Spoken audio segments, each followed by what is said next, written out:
Alright guys, we're going to talk about question number 8 today.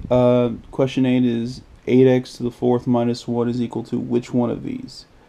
Alright, so you look at a question like this, and the first thing is it's kind of interesting because if you look at it, x to the fourth minus 1 is equal to which of these? And so you have this little tiny binomial meaning it has two terms, and then it expands to this craziness. Okay, so this can be look a little intimidating. Like, how can I go from this little thing to all of these fancy equations? Well, the math way of going about doing this is going to involve using something called the difference of squares. All right, and the difference of squares, not only for the TSI, but on most math tests, standardized math tests, it always tends to be something that you use. And actually, the difference of squares is not that complicated. The way it's typically shown, the difference of squares is a squared minus b squared is equal to a plus b times a minus b. Alright? That's essentially what it is. Okay, now you might be thinking to yourself, okay, that's great, Mr. Anderson, but what does that mean? Okay, well, what that means is that if I give you something like x squared minus 9, this will always break down to, and it will become, is composed of the factors of x plus 3 times x minus 3. Okay, now what exactly did I do here? Well, what I'm saying is that all you have to do is, if you can take the square root of this guy and take the square root of this guy, and you have a subtraction sign, has to have a subtraction sign between them, then it will always break down to the square root of each, plus or minus. So let's do another one. Let's say I give you x squared minus 25. Alright, well, so what's x squared minus 25? Well, the square root of x squared is x. I have a subtraction sign, so what I'm doing is legit. And the square root of 25 is 5. Boom. It's as easy as that. Okay? Now you might be thinking to yourself, why does this work? How does this work? Well, what it essentially is if I take this a plus b times a minus b and I FOIL it out, or factor it out, let's see what happens. So we talked about this before, but foiling is just the fancy way of saying massive distribution. So a times a is a squared. A times negative b is negative ab. B times a is positive ab. And b times negative b is negative b squared. Okay? Look what happens in the middle here.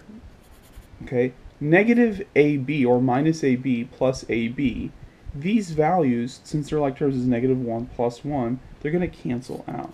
And hence I'm left with a squared minus b squared. Okay? Common ways they try to trick you with this is, instead of giving a squared minus b squared, they give you a squared plus b squared. And if that's the case, this rule doesn't apply. Okay? But all you have to do is, if you ask yourself, whenever you see something squared, and it's a binomial, so composed of two terms, ask yourself, can I take the square root of this? Can I take the square root of that? If you can, it'll break down to the square roots of them plus or minus. Okay? Hopefully that's not too bad. So, let's take a look here. If I look at this problem, it says x squared, x to the fourth minus 1. Alright? So I'm going to ask myself, can I take the square root of x to the fourth? Well, yeah, you can. Okay? What times what is x to the fourth? That's going to be x squared times x squared. And the other one that's a little tricky is 1. Well, what's the square root of 1? Well, the square root of 1 is 1. Sometimes students tend to forget that that's true. Okay, so this breaks down to x squared plus 1 and x squared minus 1. Alright.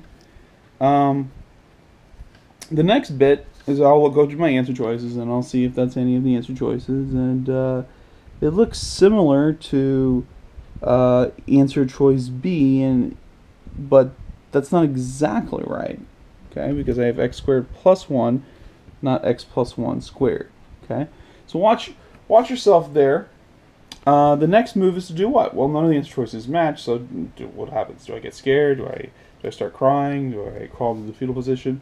Well, I personally would, but After I've done all these things, what do? I say, oh, look, can I take the square root of this? Can I take the square root of this? You betcha. And it becomes x plus 1 times x minus 1. And this guy here is going to be x squared plus 1 still. Okay? So what actually ends up happening is you're going to do the difference of squares twice. Okay? Now let's see if that's an answer choice. Well, if I look correctly, that is answer choice A. It's just written in reverse. Alright? So that's the math way of approaching this question. The difference of squares is something you do want to put into your noodle. Okay? You want to make sure you know how to do this. Okay. So, what else could I do here? This is not the only approach to solving this. Alright? Another method that I could do is if I have x, now I know the answer choice, the correct answer is A, so I'm just going to rewrite only A.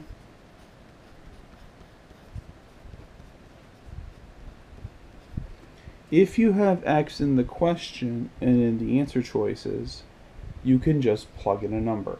Now what do I want to avoid? I don't want to use 0 and 1, okay? And here's a prime example of why. Because if you use 1 here, you're going to have 1 minus 1, which is 0. And you have these are going to become 0, and that's going to happen over and over again with the answer choices. Okay, you can see it. It's going to happen over and over again with the answer choices. So avoid 0 and 1. Avoid numbers in the problem. So I'm not going to use 4. And I think the only other number there is 2. So I'm going to try 3, just because 3 is the small. So I'm going to say x is equal to 3. And I also recommend you write what x is equal to, because as you work through these, you may forget what you chose as the value. So what's going to happen here? It's going to become 3 plus 1 times 3 minus 1 times 3 squared plus 1. Right? And if I do this right, this is if I plug in 3 here, I'm going to have 3 to the 4th minus 1. Well, what's 3 to the 4th? Well, 3 to the 4th is just 3 squared, which is 9, times 3 squared, which is 9. So 9 times 9 is 81, minus 1 is 80. Okay? Again, 3 to the 4th is composed of 3 squared times 3 squared. Okay? And I know this is true, and I'm going to talk about this for question 9. Okay, but the rules of exponents, if I have the same base, then I can add. So 3 squared is easy for me, because I know that's 9. And 3 squared, I know that's 9. 9 times 9 is 81. 81 minus 1 is 80. Okay? So a little preview for question 9. Okay, so going back here, if this gives me 80, I'm good to go. 3 plus 1 is 4. 3 minus 1 is 2. 9 plus 1 is 10. Look at that. 4 times 2 is 8. 8 times 10 is 80. And that's the correct answer. Okay? So definitely, if you didn't know the difference of squares, you could backdoor the question this way. Not the ideal method, but it does work. And actually, on a lot of questions on the TSI, this will work. This will get you through a lot of questions on the TSI. However, I do recommend that you know the difference of squares. It's going to help you out immensely. Okay? So one last comment about this: if you are going to use this method to solve problems, and if you struggle with algebra, this is a nice alternative. You're going to need to work through every single one of these. Okay, I only did A because I knew A was going to work, but ideally I would have to go through and do the rest of them as well. Okay, and if you look at it, it's actually not too difficult to do. So you know what? I'm going to go ahead and just do it. Why not? Let's just go through and do it. So I'm going to say B is going to be, remember x is 3. Okay, so for B it's going to be 3 plus 1 squared times 3 minus 1 squared. So this is 4 squared times 2 squared. So 16 times 4 is 64. It's not going to work. Okay, do C. It's going to be 3 plus 1 cubed, 3 minus 1 to the 1. And actually, I goofed here. I shouldn't have used 3 because I have 3 right here. Just didn't see that. But it's okay. I think it's still going to work out okay. So 3 plus 1 is 4. 4 cubed. This is 2. 4 cubed is what? 16 times 4. We just did that is 64. Times 2 is 128. Okay, not getting me my 80. All right, let's do D. Okay, so that's going to be 3 minus 1 to the 4th. This is 2 to the 4th, which is 16. Again, not 80. So the only one that gives me 80 is answer choice A. Alright? See, doesn't take too much time to do, and not too bad of a problem. Okay. Alright, so hopefully this is clear. Let me know. This is an idea. This is a very important question. Look through this question. Study this question. Okay, this is one of those things that this is one of those big techniques that you will see again and again on the TSI. So let me know what you think. This is an important video. Watch it again. All right, bye.